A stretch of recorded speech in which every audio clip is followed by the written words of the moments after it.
Welcome to the Bestseller Secrets podcast, where experts and entrepreneurs come to learn how to write, market, and make money with their own best-selling book. I'm your host, Rob Kosberg, and today, really important topic. Today, we're going to talk about what it really means to be a best-selling author and how to avoid a lot of the scammy, swarmy marketing schemes around it.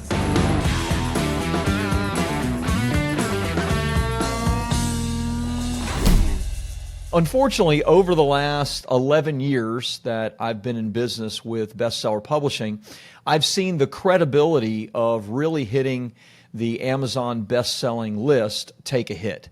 Not long ago, a potential client came to me. She was referred because she needed to get her book completed. This is what she told me. She said it had been listed as a pre-sale on Amazon, but she hadn't had the time to actually write the book and complete it. So I looked it up and I saw it. I saw her name, and she had 3 one-star reviews on the book, which obviously that is not adding to her credibility, but rather taking away from her authority and her credibility. So I asked her, well, what happened? What happened that you actually made a pre-sale campaign for your book and sold it, and you hadn't even really gotten started on it? She said, well, she had paid several $1,000s to go to a conference with about 75 other people.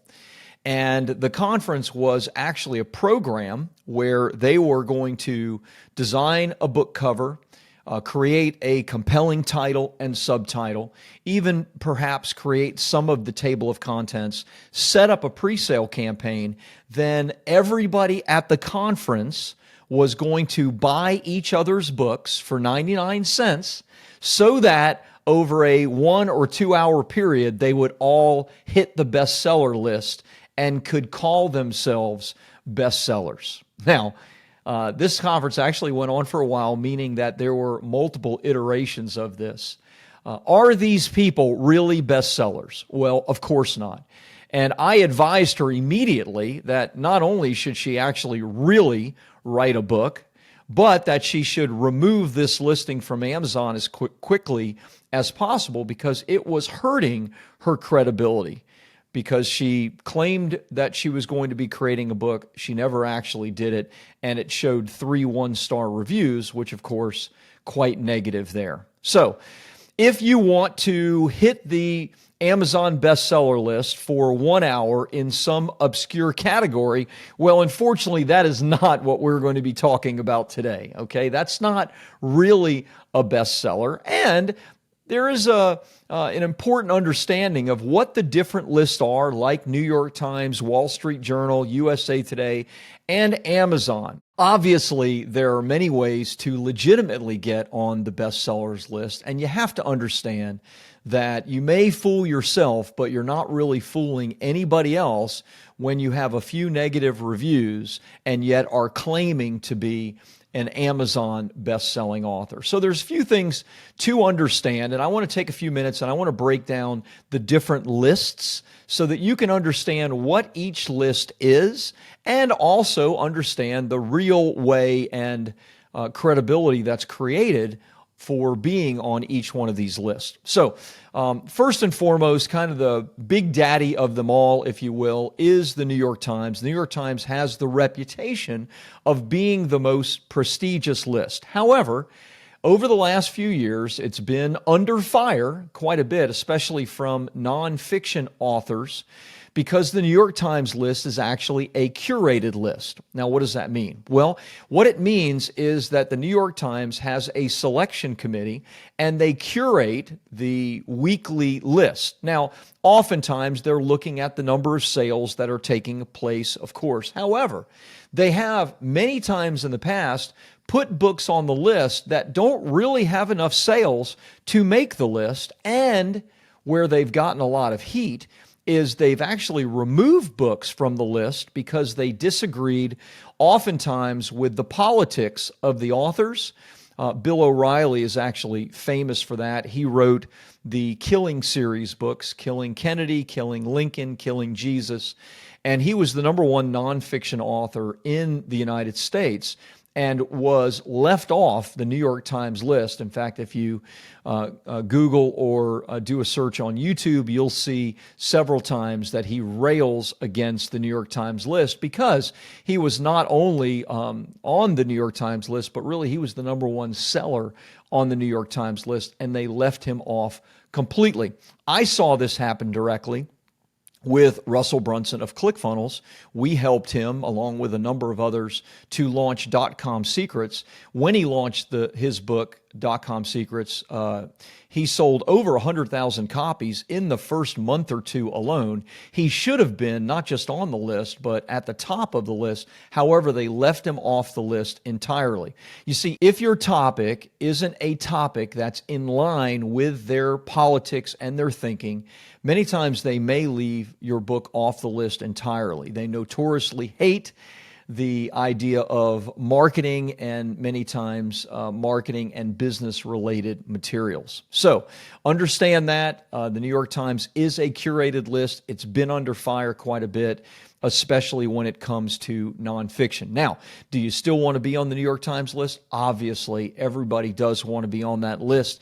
And if you do things that are in line with what the New York Times wants, then you still should be able to get on that list. Now, for business people, the zenith, the pinnacle, is the Wall Street Journal bestsellers list. The Wall Street Journal list is a pure bestseller list, meaning that it's not a curated list like the New York Times is. However, to hit that list, you're going to need to sell 5,000 to 10,000 books in a week period. And those books are going to have to be sold from multiple different channels, meaning that they can't all be sold on Amazon. They're going to want to see sales from Amazon, Barnes & Noble, Books A Million, etc. One of the cool things about the Wall Street Journal list is that they also count ebook sales. So you could list your ebook at a discounted price as long as it is still a purchase that people are making. That will count towards the Wall Street Journal list. So hitting the Wall Street Journal list gives massive credibility to business people, to speakers. And in fact, we've seen for many clients, speaking fees go up, authority, it means better stages, better opportunities, obviously better opportunities on PR and media as well. So the Wall Street Journal list is a list that is possible for you to get on. It takes a massive marketing effort to do it, but highly, highly rewarded. And all you need to do really is not worry about your politics or worry about your topic. You simply need to outsell the competition. Sell more books than everybody else, and you'll be fine.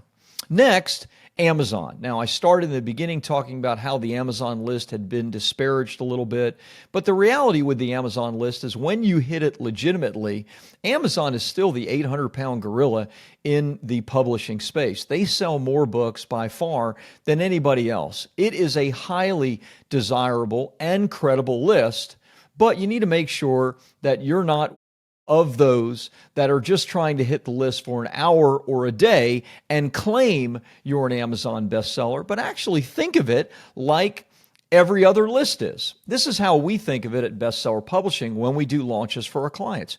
We want to think about the list as a week-long list, just like the New York Times is. It's that week's bestsellers, just like the Wall Street Journal list is. It's that week's bestsellers. We want to do the exact same way and approach it the same way that the other big lists do. So when we do a big marketing campaign for our clients, when you do a big marketing campaign for yourself, think in terms of marketing your book for an entire week where momentum is really gained and where you hit the list not for an hour or a day, but you hit the list in multiple categories and in even multiple countries throughout the entire week. Now, when you do that, you are a credible and legitimate best-selling author on Amazon. And even more than that, Amazon is your partner, and they're going to see that people are interested in this book, and they're going to begin sending more and more traffic to you.